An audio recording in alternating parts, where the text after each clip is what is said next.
Баршаңызға қайырлы таң, құрметті оқырмандар, YouTube каналының оқырмандары. Қалдарыңыз қалай? Әдеттегідей сіздерге пайдалы ақпараттармен шығып отырмын. Бүгін мен балалардағы жиі кездесетін кривошея дейміз ғой, қисық мойын дейміз. Әсіресе бала туылғаннан кейін де бір жаққа 40 күнге дейін бала көп ұйықтайды ғой, сол бір жаққа қарай бейімделіп қалады, басы. Сол туралы айтпақшымын, оның қалай алдын аламыз. Қисық мойын болса, немесе мына қарап тұрсаңыздар, мойын жағы қызарып кетеді, жата бергеннен кейін мойындары қып-қызыл болады. Соларды қалай алдын аламыз, қалай массаж жасаймыз, қалай соған валик тағамыз деген сияқты осындай ақпаратпен бөлісетін боламын. Ең алдымен каналға тіркеліп кетіңіздер, сіздердің маған кері байланыстарыңыз, яғни осы подписка болсын. Қазір мен жұмыстамын, сіздер білесіздер, мен қазіргі таңда жаңағыдай қазір оңалту орталығында жұмыс жасаймын. Педиатр, невропатолог және массажист маманымын.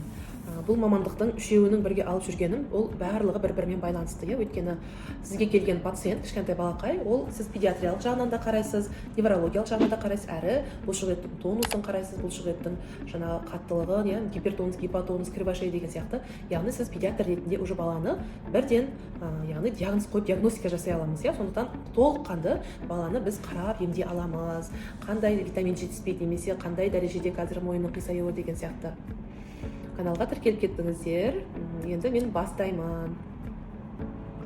Қазір сіздерге менің алдыма келген 4 айлық балапанды көрсетемін видеосын, оның мойнының қалай бір жаққа қисайғанын және ашып қараған кезде қызарғанын.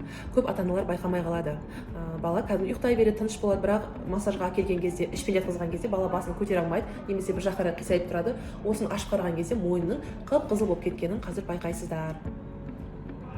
Енді осы жағдайда не істейміз? Қандай массажын түрін жасау керек деген сияқты. Мен негізі қарасаңыздар көптеген видео қойғанмын, бірақ мен сіздерге қазір баланың қалай анықтау керек басының қисайғанын, мысалы біз қай жағында қисайғанын немесе қалай қисайып жатқанын бейімделу дейміз, оны соны анықтауды көрсетемін және мойнына валик тағып қоямыз. Валик тағудың жалпы магазиндерде сататындар болады ғой, губка сияқты. Негізі мен оны қолданбаймын, өйткені олардың пайдасы сәл азырақ болады. Мен өзім кәдімгі үйдегі ХБ матадан терлетпейтін, баланың мойны терісіне раздражение бермейтін материал дейміз, үйдегі көп қолданған өзінің пеленкасын ескі немесе жаңағыдай матаны алдырып, осылай мойнына валик тағып. Яғни бала осылай қисайып жата беретін болса, сол жағына көбірек осылай жаңағы валик қылып, мен мысалы валик қойып, бір кедергі жасасаңыз, ол бала былай басып көтереді, оны қойып қойсақ, сосын осылай жатады бала. Алғашқы кезде 40 минуттан, 50 минуттан кейін 2 сағат, 3 сағат, солай 8 сағатқа дейін мойны тағып қоюға болады. Оны қорықпаймыз, ашық болады, ешқандай қылқынып қалмайды, бірақ эффектісі өте күшті. Осындай әдіспен мен көп балалардың кривошея дейміз ғой, мойны қисайып қалған, ол қисып болғанда тек қана мойны ғана қисаймайды, бүкіл арқасымен, бүкіл омыртқа жотасы да қисайып қалады осылай.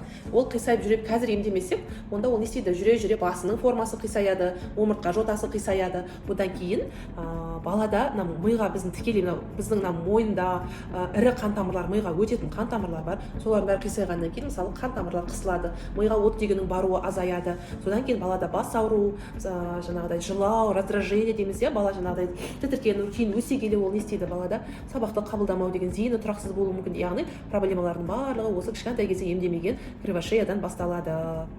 Бүгінгі менің шыққаным осы эфирге, яғни қазір маған келіп жатқан пациенттердің 80%-інде осындай кривошея бар. Өйткені бала 40 күнге дейін толғаннан кейін не істейді? Бір жаққа қарап ұйықтай береді, қисайып, өзінің іште жатқан кезде бала не істейді? Бір жаққа қарай қалыпты алып жатады. Соны босанып дүниеге келгеннен кейін де ол осылай бір жаққа жата береді.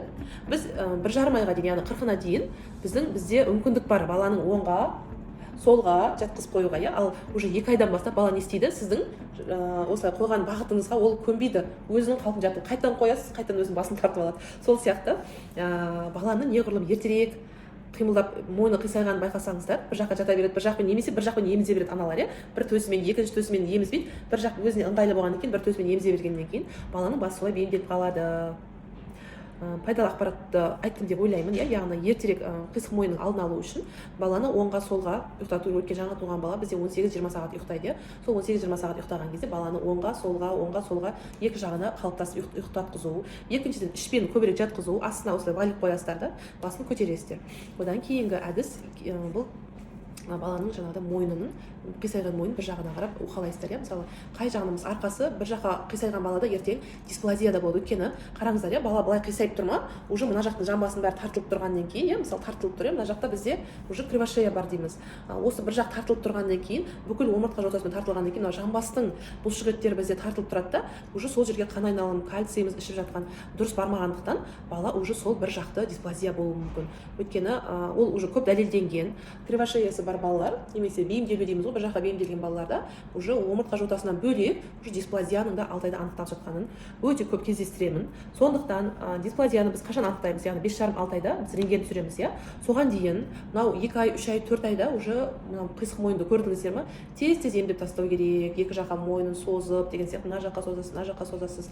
Солай баланың алдын алу, және де екі жақпен емізу. Бұл алдын алу шараларын айтып жатырмын, иә. Міндетті түрде екі жақпен емізесіз. Бір жақтық төсіңіз жарылып кетсе де қиналсаңыз да, сол жақпен емізесіз. Енді көбірек оң жақпен, сол жақпен емізіп отырасыз. Осындай алдын алу шаралары бар. Сосын баланы ішпен көбірек жатқызу керек. Яғни сіз енді бірден жатқызбайсыз, бір ішпен жатқызасыз. Енді жатқызсаңыз ол мұрнымен демаламай қалуы мүмкін. Сондықтан валик қоясыз.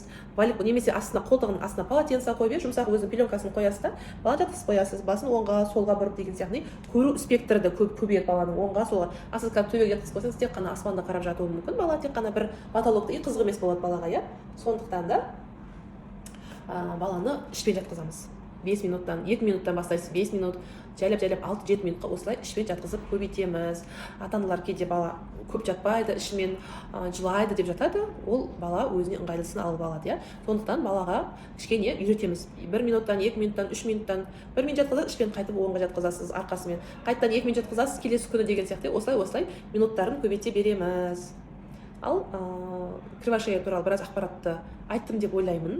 Кімнің бөпесінде, кімнің сәбиінде осындай бейімделу болды, бір жаққа қалай құтылдыңыздар, неше курс массаждан кейін, және қандай валик тақтыңыздар ма, немесе қазіргі таңда баланың мойны қисайып қалды ма деген сияқты біраз ақпаратпен бөліссеңіздер, астына комментарий жазыңыздар. Сол кезде ата-аналар бір-біріңізден келесі сәбиге мүмкін сіздің көмегіңіз тиетін шығар.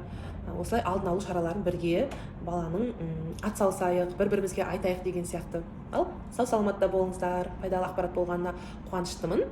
Сіздер де лайктарыңызды аямаңыздар, комментарий жазыңыздар. Мен бәрін оқитын боламын. Ал сау болыңыздар. Ал достар, мінекей мойны қызарған, бір жаққа жата бергеннен кейін баланың мойны қатты қызарып кетеді, қан айналым дұрыс болмаған соң. Оны әдемілеп арқасын бәрін массаждап, осылай жанынан мойнын ақырындап қана қыздырып, бәрін қыздырып болғаннан кейін ашамыз. Әрине бала жылайды, өйткені 3 ай бойы солай бір бетке жатып қалған. Соңында осылай мойнына хб матадан валик тағып қоямыз. Бұл валикпен бала бірінші күні 40 минуттан 30, 40, 50 минут ары қарай жалпы 8 сағатқа дейін жатуға болады. Неғұрлым ұзағына әбден созғаннан кейін, қыздырып созғаннан кейін сол жаққа тағып қоюымыз керек.